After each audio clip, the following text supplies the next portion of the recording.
before we begin, let's recognize and acknowledge those that were part of this territory long before us. And so I'd like to begin by acknowledging the land on which we gather here today in the region of Peel, which operates in part as by the treaty lands and territories of the Mississaugas of the Credit. And for thousands of years, Indigenous peoples inhabited and cared for this land and continue to do so today.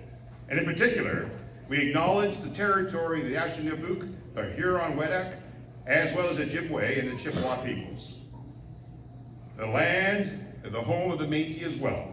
And most recently, the territory of the Mississaugas of the First Credit Nations are direct descendants of the Mississaugas of the Credit.